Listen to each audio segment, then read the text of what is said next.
Gusto mo bang makabenta ng mas maraming brownies? Yayaman na yan. Gumawa ka ng mas maraming flavor. Oo. Yun kasi yung ginawa ko before. Instead na tagdadalawang tray lang kami ng brownies, ngayon 5 or 6 na per day. Kaya isi-share ko sa inyo ngayon yung ilan sa flavor na ginagawa ko.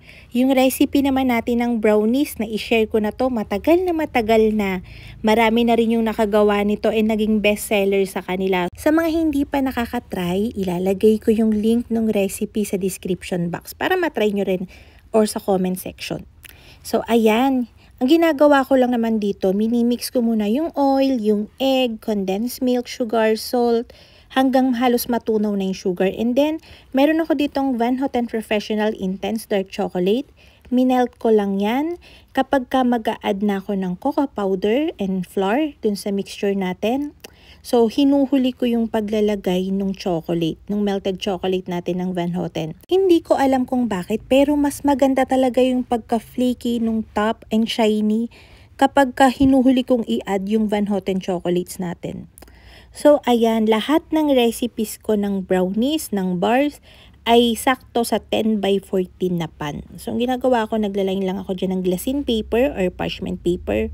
Tsaka ako na siya inilalagay. Gumawa nga ako ng 6 na tray para mas mapakita sa inyo talaga na marami tayong flavor na pwedeng magawa. Ang totoo niyan, yung imagination nyo lang yung limit sa mga pwedeng yung magawa. Kunyari, kakain kayo sa mga resto or sa cafe or kaya nag-scroll lang kayo. Pag may nakita kayong pwede nyong maging flavor, itry nyo kagad. So, eto na, first flavor natin. Halfway through ng baking natin ng brownies, naglagay na ako dyan ng cheesecake butter natin, flavored ng matcha. Yung timpla ng cheesecake na to ay masyadong makapal. Meaning, wala na siya masyadong cream, wala na rin siyang masyadong egg, para kahit sandali lang natin siyang ibibake, maluluto kagad siya. So, lahat ng brownies ko, kapag ka nag-bake ako ngayon, nire-rest ko siya overnight or kaya at least 6 hours, 5 to 6 hours, para mas madali na siyang ma-slice and mas masarap siya kapag ka nare-rest. So yun nga, ini-slice ko na yung matcha cheesecake brownies natin. Ito yung itsura niyan kapag ka slice na. Promise, ang sarap nito. Comment kayo sa baba kung gusto nyo ng full recipe, gagawan ko talaga. So ito naman, ibibigay ko yung recipe nito. Meron ako ditong 400 grams ng Van Houten Professional White Compound na chocolate. So nagdo-double boiler ako dyan para ma-melt. Kapag melted na siya, maglalagay ako dyan ng 800 grams ng cream cheese. Softened cream cheese na to. Kung hindi nyo pa natatry mag-combine ng cream cheese at saka white chocolate, ay itry nyo na kasi sobrang sarap. Para mas maging malinamnam siya, nag-a-add ako dyan ng 1/2 na juice ng lemon. Then, imimix ko na yan. Hindi ako nag-a-add ng sugar or kahit ano. Malinamnam na to. Marami na akong tinimpla kasi para sa 3 tray na to ng brownies. Gagawa na tayo ng maraming flavor. So, kung namamahalan kayo sa cream cheese, pwede naman mag-white chocolate ganache. Kaya lang, sinasabi ko sa inyo, sobrang sarap nito kaya itry nyo. Ang ginawa ko dito sa isang tray, nag-pipe lang ako dyan ng mga dot-dot ng strawberry, homemade to. Then ginawan ko lang yun ng ganyang swirl-swirl. Kapag ka ini-slice to, ang ganda nito, promise. Ang inspo ko dito ay yung sa Brownies Unlimited, pero parang white chocolate ganache yung gamit nila doon. Strawberry sherbet yung pangalan nito sa Brownies Unlimited. So dito naman, meron ako ditong homemade na blueberries din. So, eto naman, medyo makalat siyang tignan kapag ka naka-whole tray pa. Pero kapag ka slice-slice na yan, tapos naka-liner na, ang ganda rin nito.